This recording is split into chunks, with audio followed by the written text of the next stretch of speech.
Hello everyone, मैं हूँ doctor शिल्पी Bharat homeopathy से। आज हम बात करते हैं अस्थमा के बारे में। अस्थमा होता क्या है, इनके कारण क्या है और इनके सिम्टम्स क्या देखने को मिलते हैं। तो अस्थमा एक मेडिकल कंडीशन है जो हमारी एयरवे ट्रैक होती है, जैसे कि हमारी ट्रैकिया, हमारी ब्रोंक्यूल्स एंड हमारा ब्रोंकाई, वहाँ पे कॉन्स्ट्रिक्शन होने लगता है। जैसे ही वहाँ पे कॉन्स्ट्रिक्शन होने लगता है तो म्यूकस का प्रोडक्शन ज़्यादा होने लगता है। म्यूकस के प्रोडक्शन होने के वजह से हमारी जो एयरवे है वहाँ पे नैरोइंग हो जाती है, जिसके वजह से ऑक्सीजन का सप्लाई नहीं हो पाता है।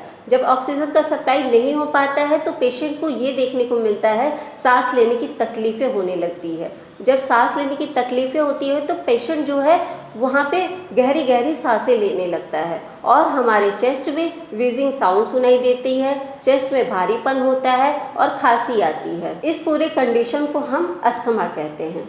किसी भी ट्रिगरिंग फैक्टर्स के, जैसे कि उसको अगर कोई भी डस्ट पार्टिकल या फिर कोई पॉलन या कोई फिर स्ट्रॉन्ग परफ्यूम की वजह से, कोई एलर्जिक पेशेंट होते हैं जो बहुत ही ज़्यादा सेंसिटिव होते हैं, तो उन्हें बार बार साइन एंड सिम्टम क्या देखने को मिलता है, उनको बार बार सर्दी, जुखाम, नज़ला होने लगता है, जिसकी वजह से वो एंटी एलर्जिक मेडिसिन लेते हैं और ये बार बार वो मेडिसिन लेने की वजह से उनकी दिक्कत जो होती है वो सप्रेस हो जाती है। जब दिक्कत सप्रेस हो जाती है तो आगे चल के उनको ये चीज़ें सांस लेने में दिक्कत होने लगती है, व्हीजिंग साउंड सुनाई देने लगता है, चेस्ट में भारी फील होने लगता है। ये दिक्कत जो है वो अस्थमा में कन्वर्ट हो जाती है। अब हम बात करते हैं किन कारणों से अस्थमा होता है।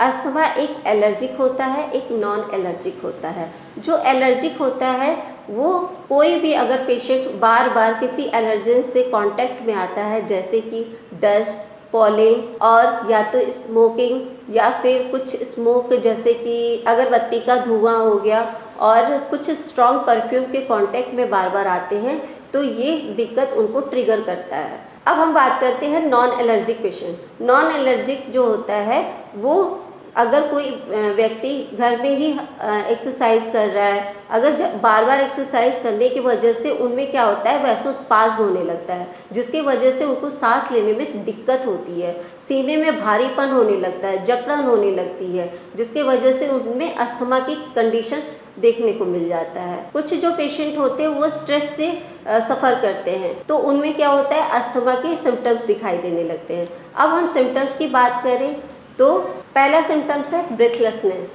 ब्रेथलेसनेस क्या होता है कि पेशेंट को बहुत तेज़ी के साथ सांस फूलने लगता है।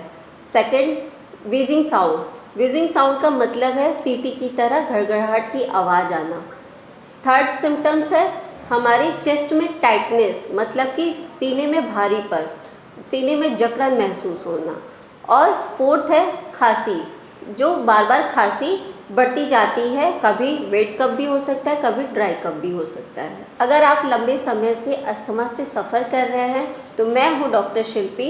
आप भारत होम्योपैथी में डायरेक्ट हमसे ओपीडी में मिल सकते हैं, या फिर आप कहीं दूर रहते हैं तो आप नीचे दिए गए नंबर पे कांटेक्ट कर सकते हैं। हमारी भारत होम्योपैथी की मेडिकल टीम आपकी पूरी तरीके से सहायता करने में मदद करेगी।